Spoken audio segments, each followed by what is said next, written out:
Anyway, there's plenty to get through, so I know we'll try and get through as fast as we can because I know that everyone's just here for one thing, and that's the sound of music quiz at the end. Okay? So rest assured, if you have a look on your tables there should be sound of music questionnaires or answer sheets, so make sure you grab them, and we'll kick that off at the very end. Okay, so in terms of today's presentation, third time lucky. As Bill mentioned, the third time relates to actually releasing cloud year-end, and hopefully, with that, heralding in a whole new way to do your financial statements and to get into them a lot sooner, with or without the early release of the code. So, today's presentation, we'll just a very brief history update of where we're at with LG Solutions. The year in review, we'll have a look at what's happened over the past 12 and in fact 18 months. The year ahead with LG Solutions, what can you expect? What do we have to deliver? The year ahead with industry issues, where do we see it's looking for you finance professionals out there? And of course the annual Sound of Music quiz for 2018. So a brief history of time for LG Solutions. At the end of this year will be our 14th year. It's certainly amazing. I certainly didn't think that as a one-man band in a small business we'd go 14 years. So it's impressive to think that we're getting bigger and stronger, and hopefully better. We kicked off, of course, back in January 2005. And back in January 2005, it was a one-person ship, one product, one state, one council. So hard to believe. Where are we now? As of December 2018, we've got 7 products, 6 states, and 220 councils around Australia as clients. Our 7 products, of course, in the newsletter, which we started with, and this is in order of how our products were. year-end templates, of course, came second.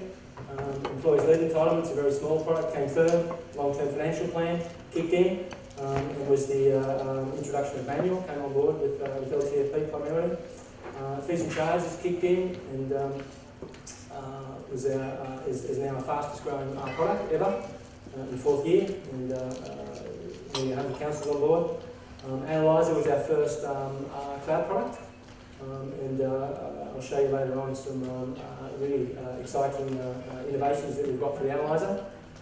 And Lisa, of course, is our newest product, which is coming out to assist councils with products for 16, of course. The 6 states, obviously, is New South Wales, South Australia, Queensland, Western Australia, Victoria and Northern Territory. In that size, obviously our biggest presence is in New South Wales, but as we all know, there's only 128 councils in New South Wales, General Fund, so we've got nearly 100 councils in the rest of the states too over that period. As you can see there, 95% of councils in New South Wales use our year-end financial templates. The other 5% are running late on logic. 49% of councils use our cloud fees and charges system, and the feedback from that is just phenomenal. As I said, this is our 4th year, and we're only a couple of councils off 100, and the feedback has really been tremendous in relation to that. 40% of councils use our long-term financial plan, and we've got some news in relation to that coming up as well.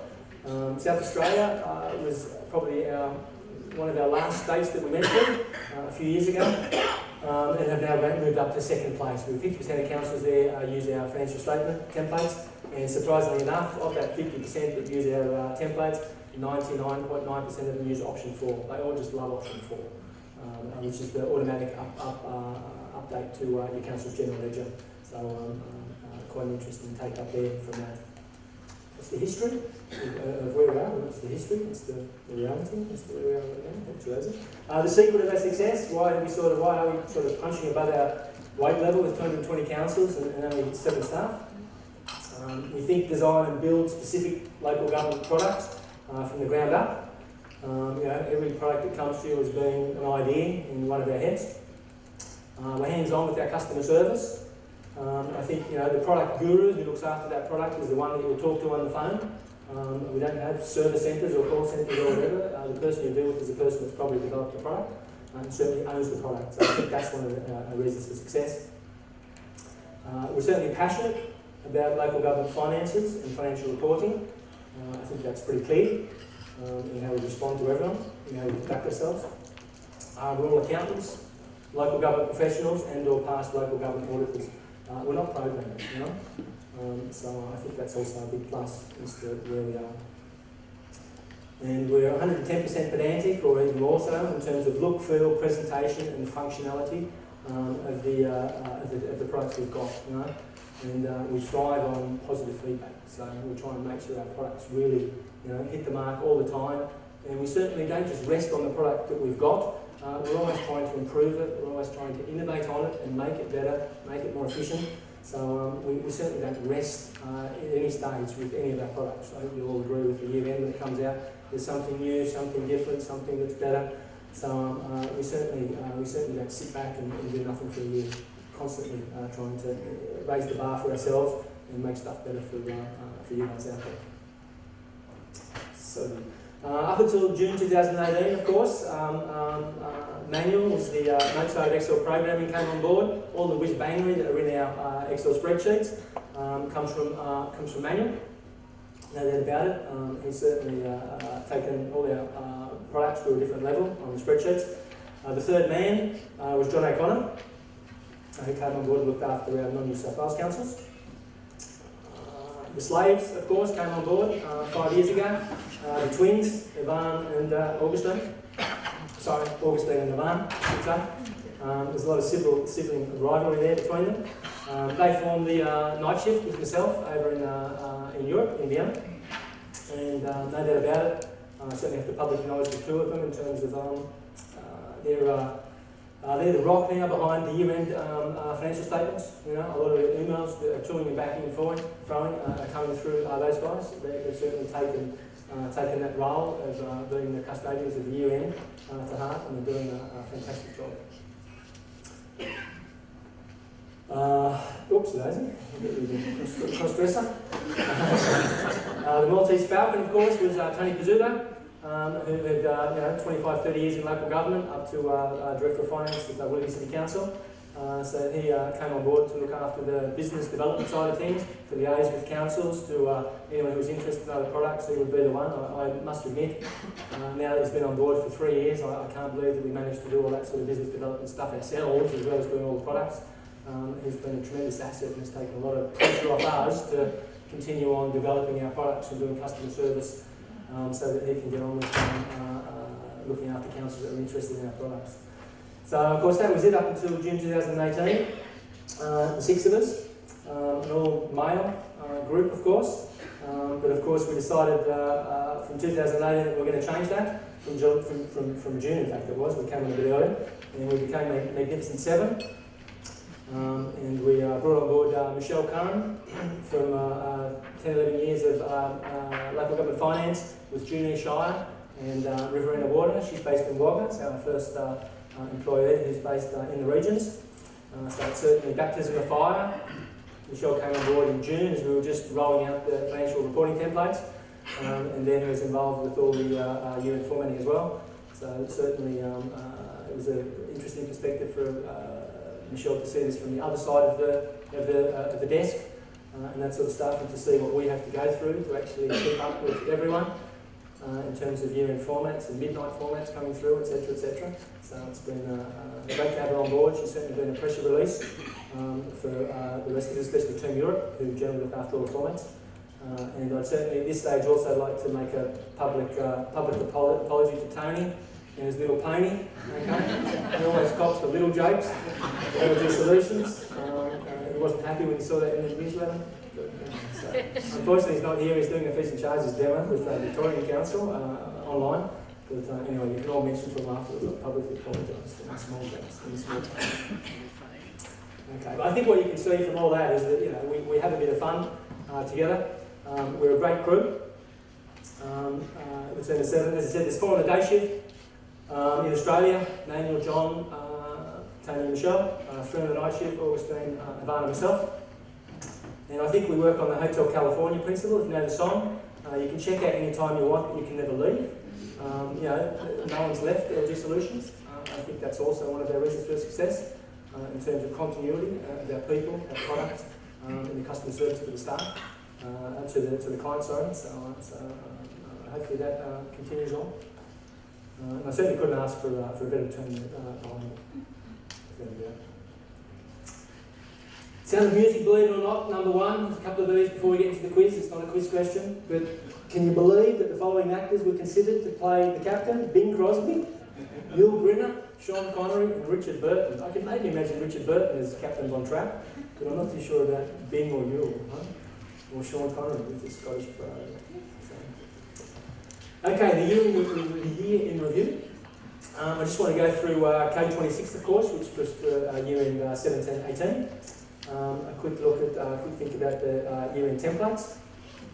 A bit of leave on leave, just to bring that up as one sort of percolating audit issue, which hopefully is put to bed for a little while.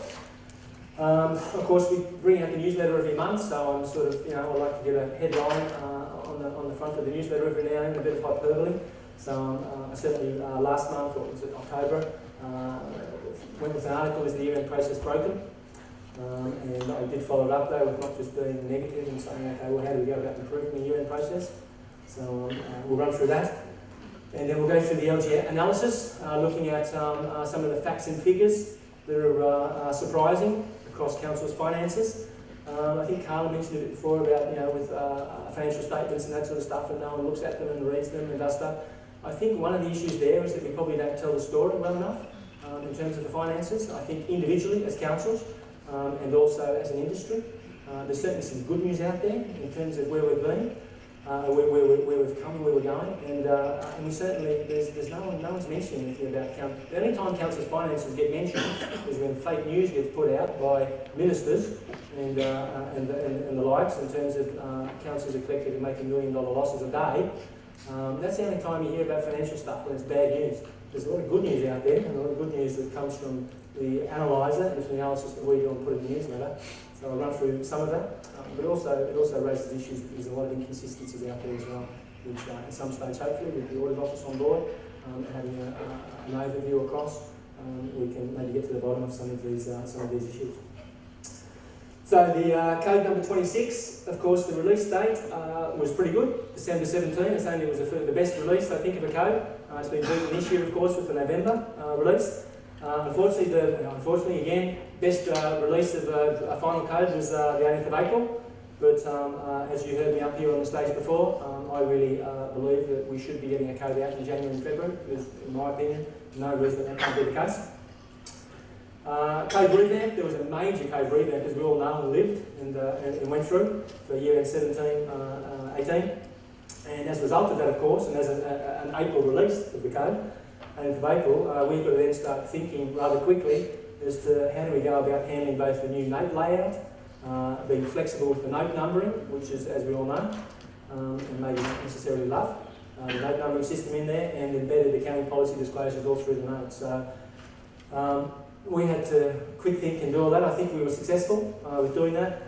One issue though as a result of that major code revamp is that we decided to play it safe with the cloud and not issue it with 17 with such major changes, and make sure that we have a template that we know works and would cater for that revamp without putting stress on us and without putting stress on councils.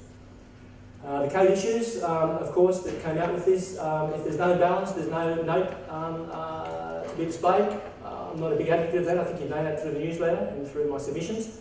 That my feeling is as an industry, it's confusing. We all talk as accountants in note numbers. We don't talk in narratives.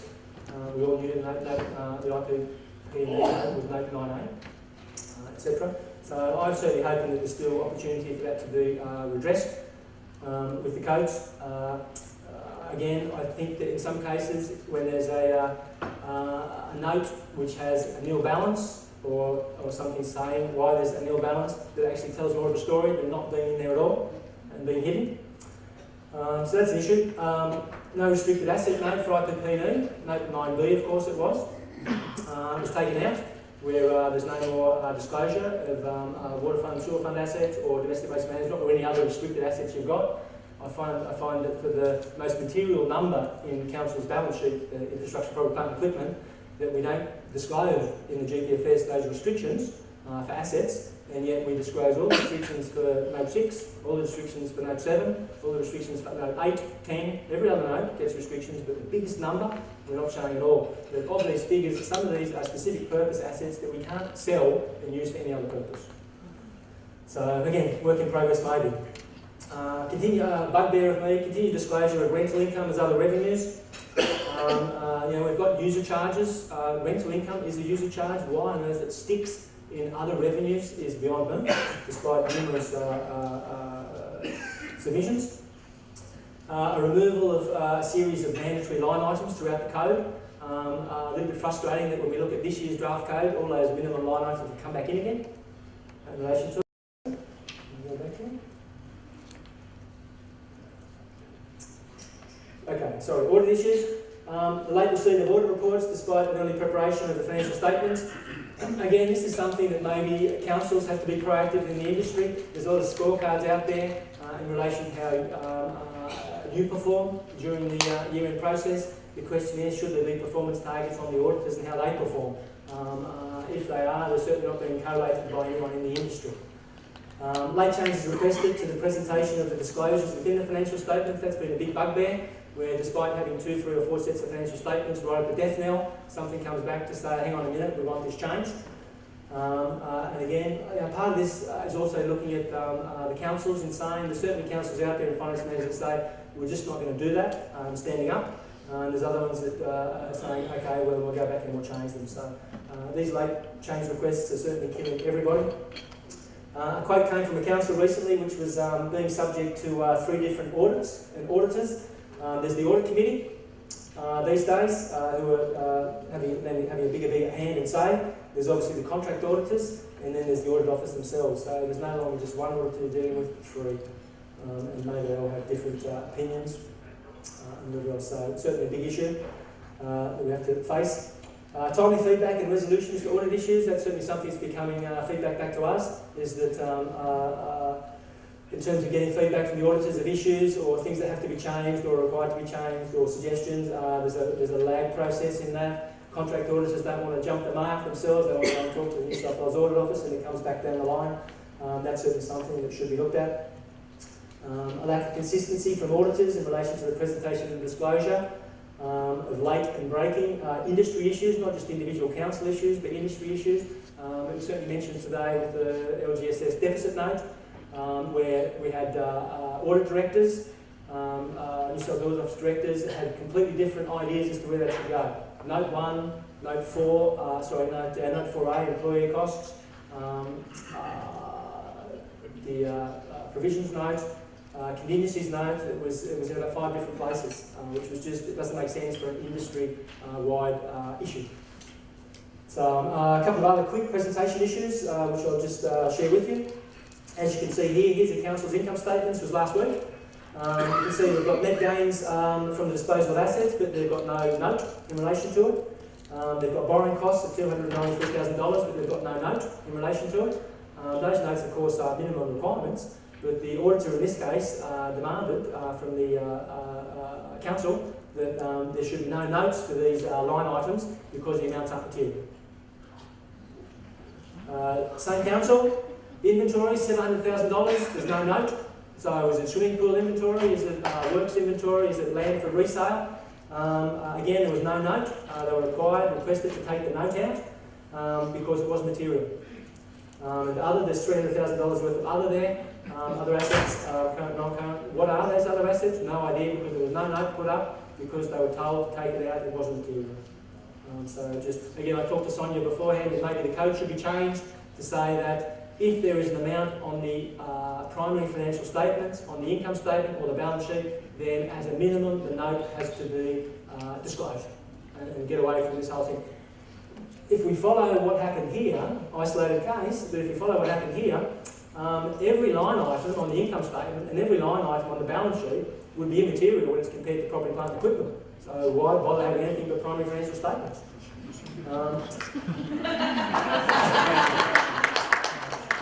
The issue here again, the follow-up issue with this was what I talked about before, stress issues, intimidation. This council here was quite clearly intimidated by their managers above them saying, We don't care what you think. If this is what it's going to take for the auditor to give his audit opinion, then just do it. Okay? Highly unfair, highly stressful. Another one that came in last week in terms of looking at consistency, we provide, of course, some additional notes. We think the graphs tell so much more than just the performance indicators on their own in terms of things are. Before the audit request on the left-hand side, where we quite clearly disclose that these are unaudited notes down the bottom in the table of contents. They have note numbers, which are sequential to the ones above. The auditor came back at the death knell on the 29th of November there. It said, we don't want those additional notes to have note numbers at all. Regardless of the fact that we say quite clearly they're unaudited. No, we don't want note numbers on there at all. There's certainly councillors would also be able to give us stories that some auditors don't want these additional notes in there at all. And then we've got other councillors which will tell us they get rid of the additional notes, subline here saying unaudited, and they actually have those graphs audited as part of the financial statement. So we've got complete inconsistency in relation to these additional notes. And again, as I mentioned earlier on, we like these notes in there because, one, we think they tell a better story than just what's in there individually, especially with performance indicators.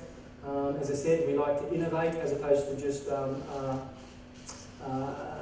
put the code out as what the code is. And without some of these sort of extra notes that we have in there, some of these extra notes end up morphing, as I mentioned before, into becoming minimum NAB requirements. So anyway, happy to have a discussion with everybody and anybody in relation to these extra notes to say, let's have a standard and a consistent approach, and we're happy to follow it, but not last minute midnight changes. That doesn't help anyone's stress levels. And given there's major consistencies in the fact that some councils actually require these to be audited, and the auditors don't seem to have a problem. We've got the other ones here, wanted nothing to do with them being in there as actual notes. Okay. How to improve the unit process continued. Template issues. Okay, a late code, of course, obviously means a late delivery by us, which then impacts on you being able to start your financial statements. So hence why we're a big advocate for getting the code in final format out early, because there are certainly, based on past years, you can't say that the draft code is going to bear any resemblance to what the final code is going to do. Okay? So, and as I said, late delivery of the year of financial statements from us then means a late start to your preparations. And again, code replication or template innovation, presentation, best practice. We don't want to be code replicators. We want to be best practice and to innovate and to put things out there. So we're hoping for early coding. In-house issues, of course, we can't just blame OLG, we can't just blame us, we can't just blame the audit office. Councils have to take on board that we necessarily don't do everything right all the time. Starting late, providing adequate working papers, not accounting for material transactions or mentioning them early, errors or accounting policy changes, not talking to their auditors early in relation to those. I think this year was actually quite good with how we've done it in the templates with our error disclosures and accounting policy change disclosures. I think the audit office were pretty happy with those. We didn't get too much feedback to change that sort of stuff, so I think we maybe have nailed that. But again, you still have to talk to everyone early. Once we move to the cloud, of course, any errors, accounting policy changes, you should be able to start making those disclosures straight away. And of course, temporary staffing issues, as Sonia mentioned, there are certainly some councils are staffing issues. So, in my opinion, certainly in terms of improvement, falls on all of us. And hopefully, after our chat today, there's possibilities for that to happen. So, LG analysis, as you know, we've got the Analyzer product, which has a database of every single council's financial statements going back 6 years. And in the newsletter, we provide some analysis that we do, and of course councils purchase the product and can do their own analysis. So we'd like to just run through some of that. Depreciation, as an example, the state average depreciation as a percentage of OPEX is 21%, but the highest depreciation is Balrama, 42%. Unbelievable, 42% of their income. Their operating expenses is depreciation expense, something drastically wrong with Balrama, I would suggest. The lowest council, the Hill Shire, 10% of their OPEX is depreciation. So they're down the other end of the spectrum. So it's pretty massive when you consider we're one industry. We've generally got the same sort of infrastructure assets, and yet we can go from 10 to 42 and have an average of 21. Depreciation, again, per kilometre of roads. The analyser tells us that the state average is $5,000 depreciation per kilometre of road. The highest is City of Sydney with $88,000. They must plate theirs in gold. That must be the gold that comes off every year. The lowest council, Berkshire, less than $1,000 per kilometre of road depreciation. So again, quite amazing things. You can see the regions there. Highest region, Sydney Central, $37,000 per kilometre of road, down to $2,000 for the northwestern region. So amazing disparities across depreciation as a percentage of OPEX. Equity movements, positive stories coming out. The net operating result for the year across councils in 16-17 was $2.9 billion, up from 2.38. So there's some positive stories in there in relation to stuff as well. Cash and investments again. Total cash and investments across councils for 16-17 was $11.1 billion, a 16% increase on the year before. It was a $1.5 billion increase in cash and investments across the council. Certainly not year-end financial statement preparation might be great, but councils individually aren't great. The rise and rise of audit fees, we covered that. It came up again today. You can see over that there was generally not too much movement in the last 2 years. 12% increase in 15-16 and a 21% increase in 16-17. All up over the 4 years, a 40% increase in auditor fees, CPI increased 10%. So big changes there. And of course that increase of $2 million in the last year, 16-17, that's as a result, don't forget that we lost 24 councils. So we've got 24 less councils and our audit fees gone up by $2 million in the face of that. So interesting assessment there.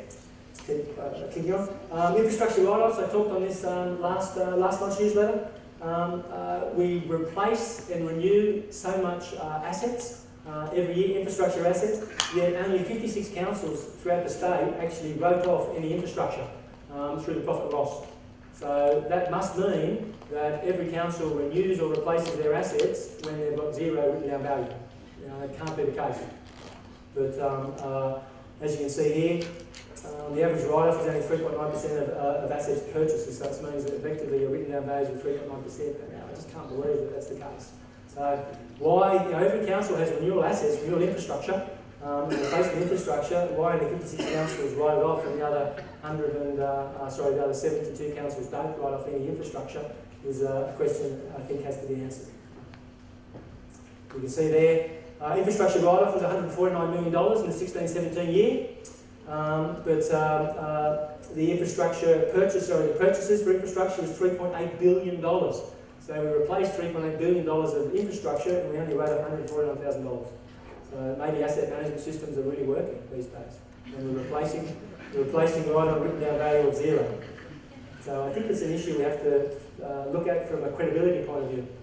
Some Somalians are going to stand up one day and say to a council, how come you haven't written off any assets but you've replaced X amount of dollars? We're big at writing off, we're fine with writing off buildings. We knock a building down, we write off the written down value of that. But we're not big at writing off or thinking about writing off infrastructure assets. Operating result before capital income, a positive story, which the industry just doesn't get out there. The total statewide operating surplus of all the non-merger councils was $426 million. That equates to $1.1 million every surplus every day.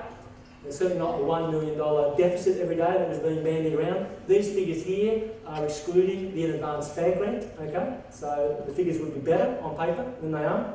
The average operating surplus for all these councils was $3.9 million. The number of councils that reported a better surplus than the one the year before, 53% of councils. What else have we got? Percentage of councils that went from a deficit to a surplus, 12% of councils, 13 councils went from deficit to surplus. There are plenty of positive figures that came out of the financial statistics for year end 16-17, and everything was silent. No one mentioned anything. Where's the industry? Where's the finance professionals? Where's the local government professionals saying how good local government's finances are? It's just a mute voice. It's not out there.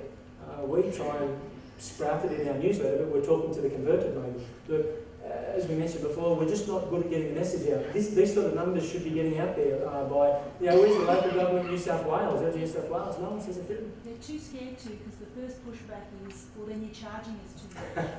No, it is. But anyway, I think we're not telling the story. There's positive stories in there. We're not telling it. Sound of Music. Let's take the tone down a bit. The following actresses were all considered for playing Maria: Doris Day, Audrey Hepburn, and Grace Kelly. Thank goodness they chose Julianne for the son. It wouldn't be the same. In terms of the year ahead for us, LG Solutions, Cloud Year End, of course, LG Analyzer, Fees and Charges, Leases, ELE, LGFP, and IPMR. We'll quickly run through those. Again, third time lucky. 16-17 was certainly a false start by us. Certainly it's a deep soul searching by myself in relation to the fact that we didn't live up to our promises of going to that. I hate going back and thinking about it. There was so much stress that I was in at that time. It was horrific. But we bit the bullet and said we're going to go with the Excel spreadsheets. We got all those out to you, and the positive feedback from the councils that actually got on and looked at the cloud back then was that everyone's dying to get on it again. Everyone can see the potential. Everyone, certainly some councils were very upset that we didn't let them continue on with it, but we really just didn't think that we could see it back in 16-17. But the feedback was certainly very, very positive for us to be ready to go now. Obviously 17-18, we had a major code revamp and we wanted to play it safe. So we went with Excel again, but this year we are ready to go. You can come out and look at it on our stand, you can see everything that's there. One of the biggest issues the council's talked about that we're onto it was the internet connections and the data coming in and going back. I think back then in 16-17 there used to be, every time you reloaded the page, you'd get about 3 megabytes of data coming down. If you hit and saved, it went back 3 megabytes. We're down to like 10 kilobyte packets now that are coming and going, so the whole thing should be a lot faster. And plenty of improvements in there, and we certainly see, as I mentioned, I'll mention again about our two-stage process for year end. The cloud is definitely the way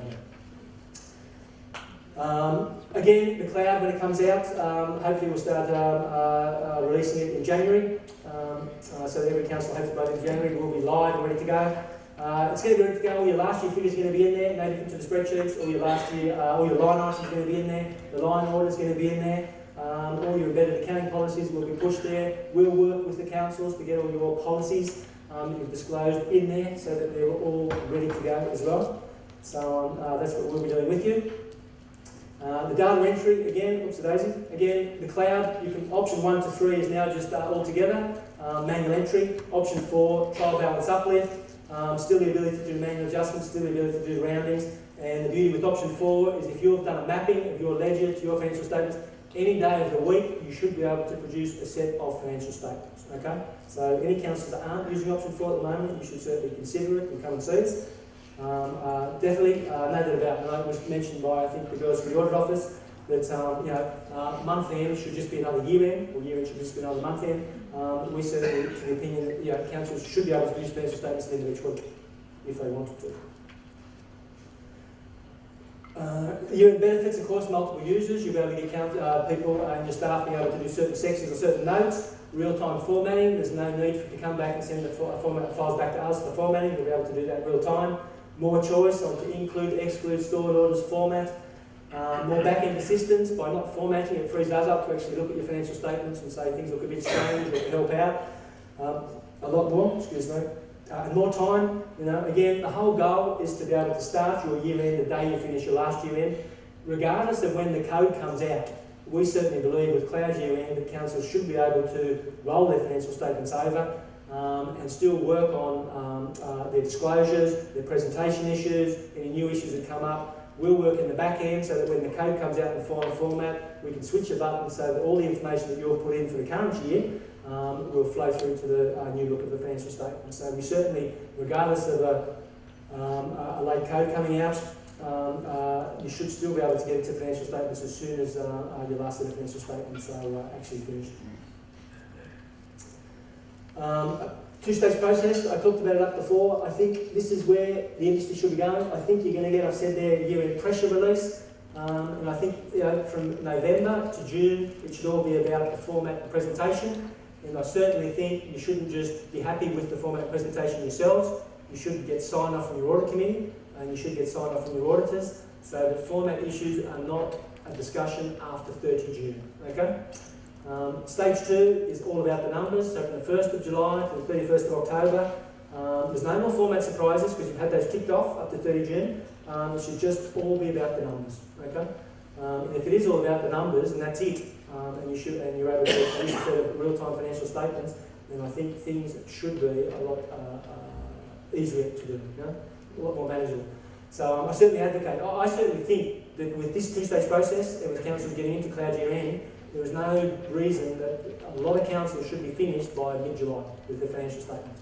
The only thing that's outstanding, once you load your financial statements, your general ledger, is the reconciliations. Okay, you know, 9 reconciliations, some of your other reconciliations, but again, not major issues in terms of the financial statements. So I really think this should become best practice for every finance professional across the industry to follow this two-stage process. We'll be advocating it. We'll certainly be pestering councils to get in there, run sets of financial statements, go to the audit committees, go to their auditors and get sign-off. We've got a debrief meeting with the New South Wales Audit Office on Thursday.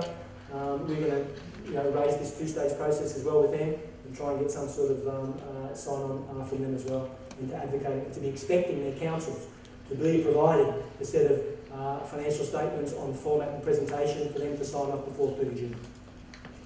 So watch the space. The analyser, this is our 6th year of the LG analyser. Of course, it's got a database of every council's financial statements for the last 6 years. Every primary financial statement, every total, every subtotal, every line item is there.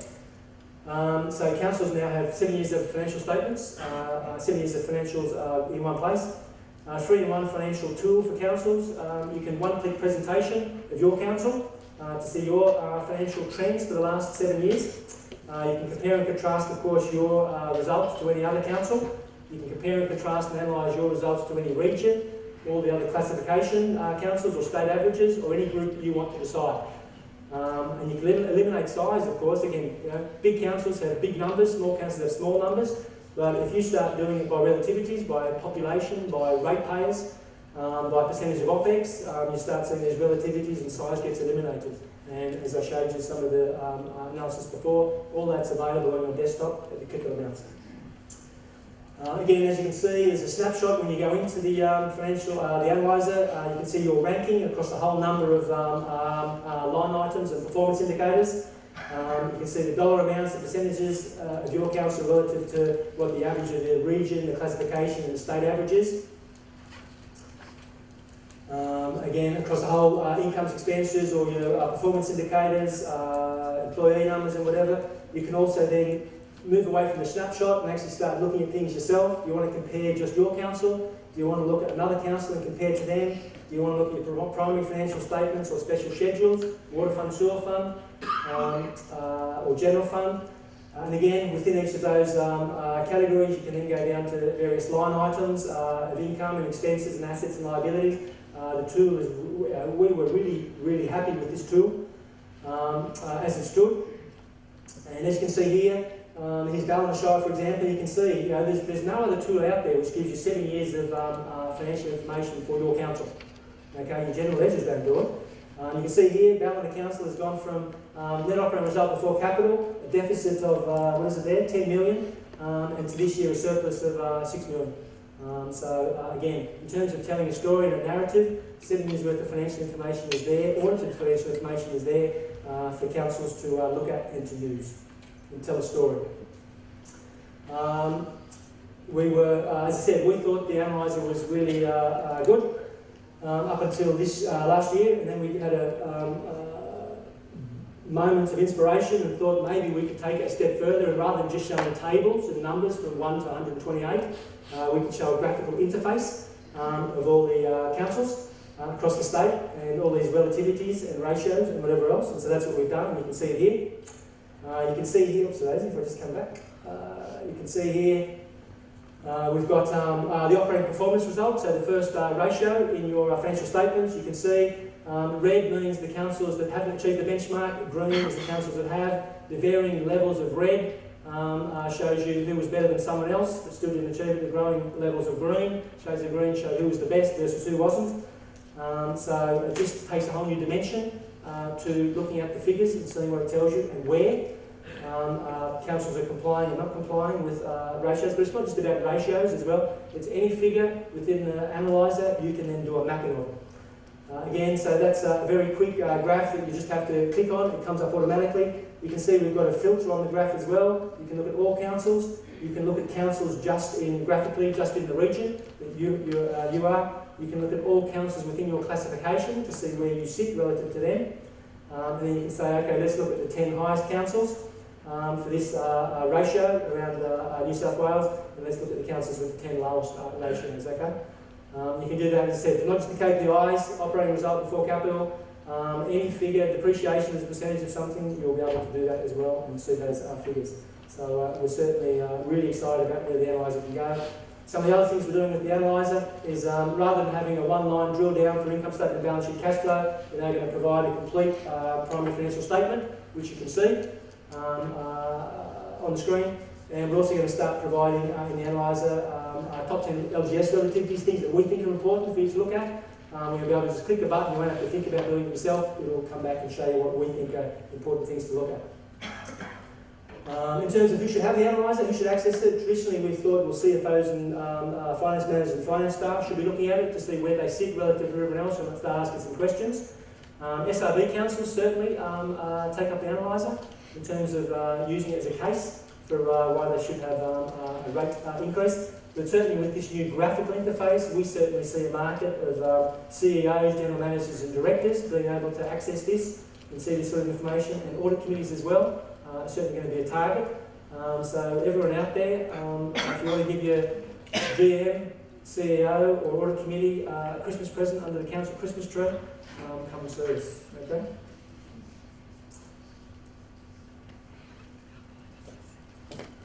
Cloud fees and charges, as I mentioned, it's our fastest growing product. A systematic process that throws out spreadsheets and Word documents. Fee accountability rests with the service managers themselves. It's multi-user and access any time of the day. Automatic fee generation formulas, you can set up fee formulas for every fee that you've got, so that it will actually calculate the future fees on your behalf, and managers just have to look at them and then say, yes, we're happy with that. There's fee justification matrices and fee unit rate builds, so you can look at individual fees and put in some unit rates, and then get a report out to determine whether or not, based on those unit rates, the fee is being charged at a subsidy or not. Publicly available online, you can throw out PDF documents, although PDF documents come out of the system. You can have an online fees and charges schedule and click of a button. There's a unique GST add-in to get GST certainty, where if you sign up for that, all your fees are matched to the class ruling for New South Wales, and you get a list back and then discussion with a GST team to actually go through those fees where you're charging GST and the class ruling says you're not, or vice versa. Okay.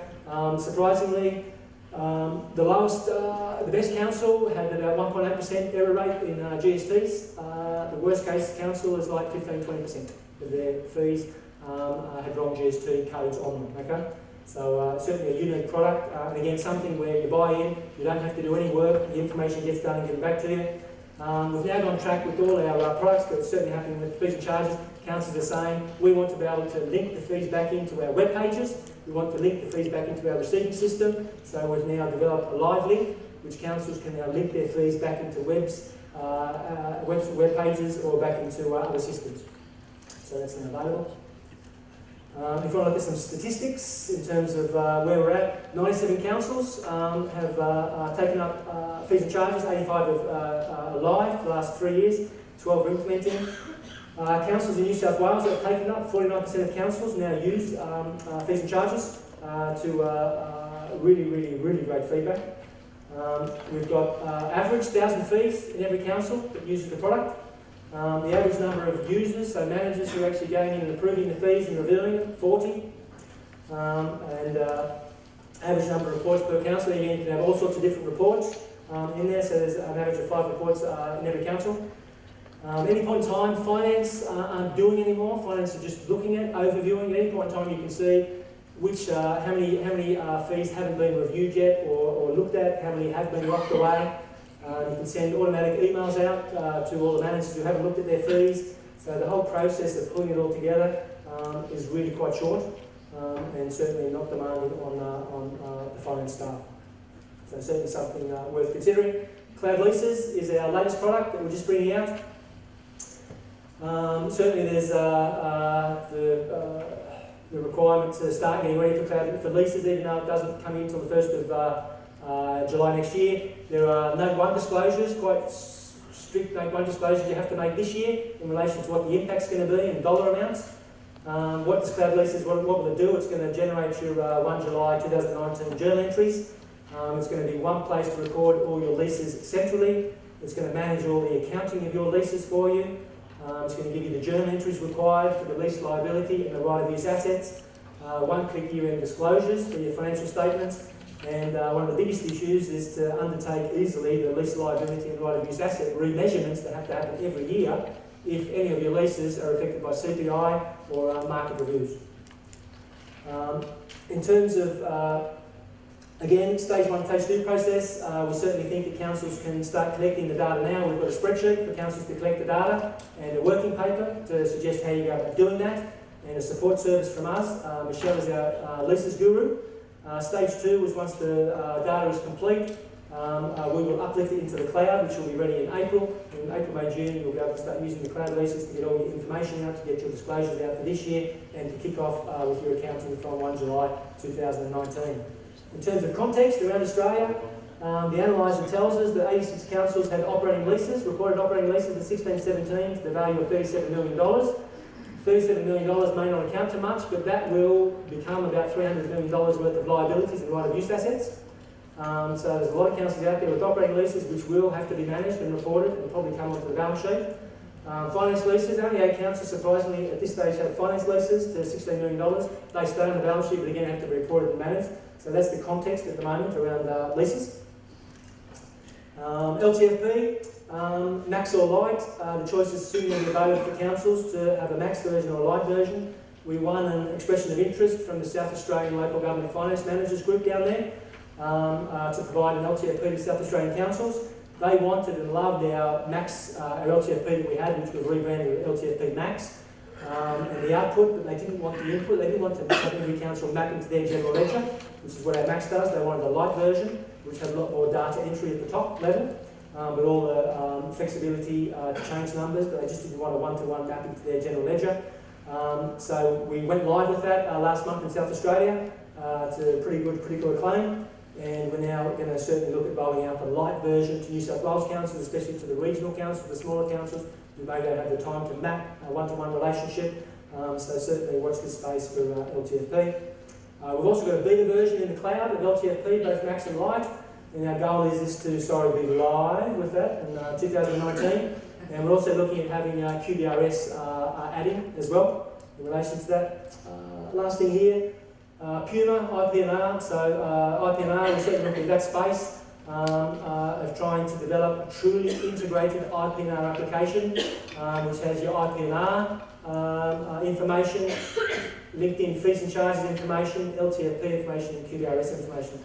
So certainly watch this space as we look at developing our IPNR and performance management tool for councils. It's totally, truly integrated. Okay, last couple of slides, then we're into the quiz. Year ahead for the industry, we've talked about it before, there's 3 big C's: improved UN communication across all parties, we've talked about that earlier. The second thing is consistency across and timeliness of auditors, second big C there. The third C is cooperation between everybody, councils, finance teams and council auditors. Finding a collective voice for finance professionals, a collective name would be a good start for finance professionals. So I think there's technical and moral support. We talked about the fact that I certainly think there's intimidation out there and isolation of finance managers and CFOs. How can we get some technical and moral support out there to finance professionals? Developing an industry fighting fund. We have a conference here. Why can't some money be set aside from this conference, which is used by the finance professionals to get consultants to provide information on a technical issue and whatever. So why should this forum here be the impetus to actually putting money aside that's available for when technical issues come up and require an industry response? something to think about. Accounting guidance for natural disaster events. Again, there's more and more natural disasters and climate change issues happening. I certainly think what's the void in the code and what's certainly very confusing in the accounting standards is how councils go about accounting for natural disasters and disclosing natural disasters, something that we're going to take up, hopefully with the OLG, maybe with the audit office as well, and try and get something out there. If we do it in the next 6 months, we'll see. But certainly something that I think is crying. Do your bit to start with the industry right now. Draft Code 27 is out there. Make a submission, you know, get into it, get something back. You know, us alone sending a response back to the OLG isn't going to wait. It requires 128 responses on the code.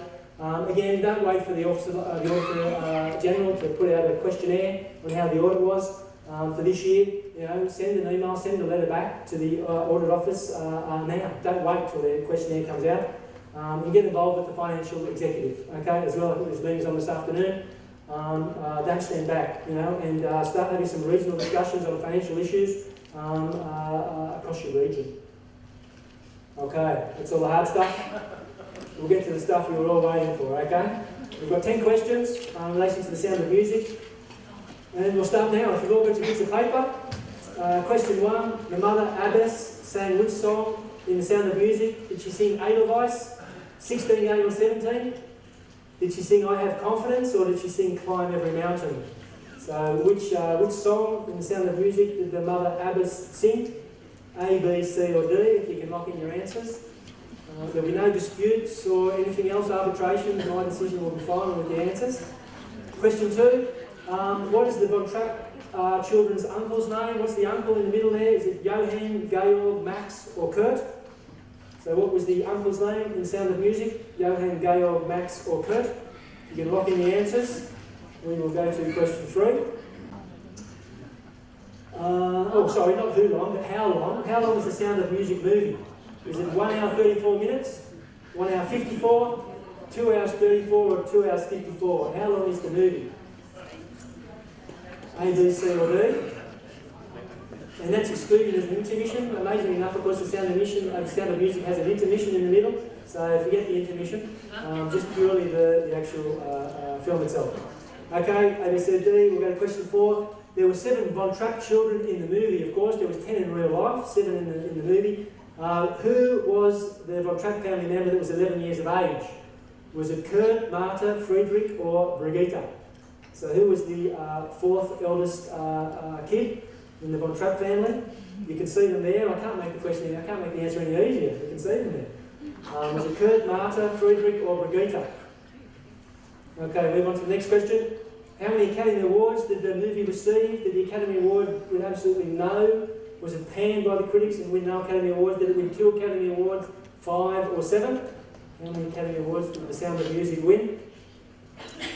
Question 6, we're over the halfway mark. Edelweiss, of course, was a song. What is it? Is it the national anthem of Austria? Is it the national flower of Austria? Is it a town in Austria? Or is it all of the above? So what is Edelweiss specifically? Is it a national anthem, a national flower, just a solitary town, or all of the above in Austria?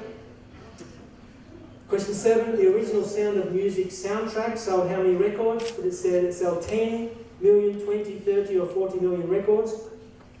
How many records did the Sound of Music soundtrack sell? 10, 20, 30 or 40? Question 8, which of these song lyrics was sung in the children's puppet show about the lonely goat herd? Was it So Long, Farewell, Auf Wiedersehen, Goodbye? Was it Blossom of Snow, May You Bloom and Grow? Was it Climb Every Mountain, Ford Every Stream? Or was it Leo, Leo, Leo? So which lyric belongs to the lonely goat herd song? Okay?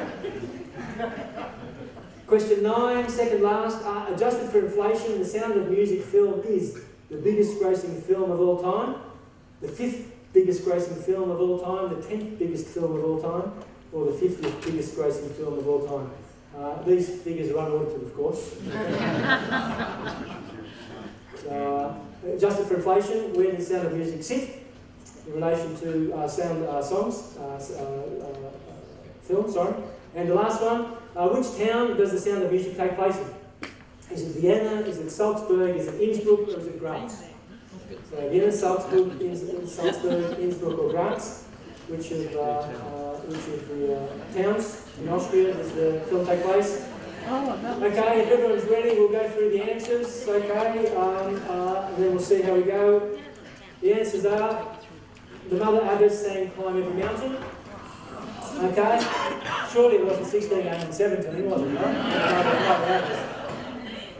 right? The second question, the Von Trapp family's uncle was called Max. Okay, everyone's got to have an Uncle Max in the family.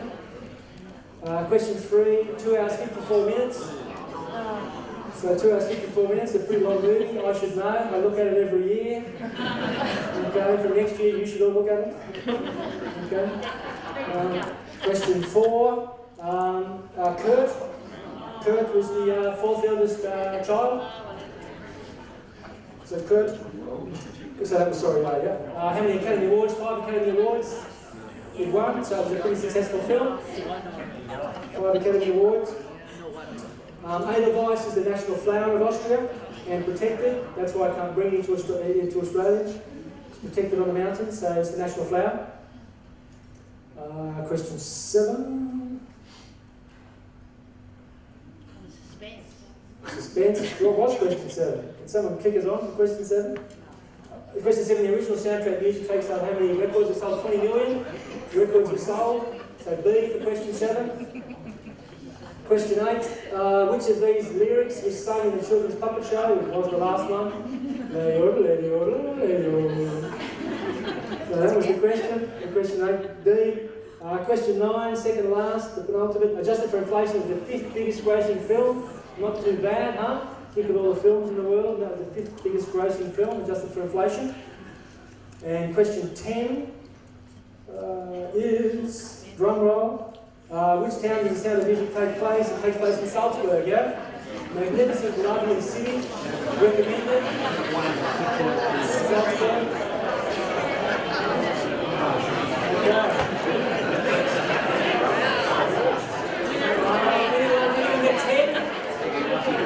The 10, no, 9.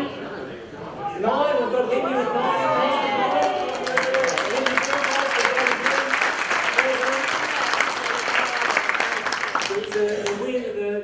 The prize is that you get to do the quiz next year. Thanks very much, everybody, for your patience, for your support. Best of luck with the next. Best of luck with the next 6 months ahead for year end, calendar year, and we'll certainly see you in the clouds. Okay. Thanks very much.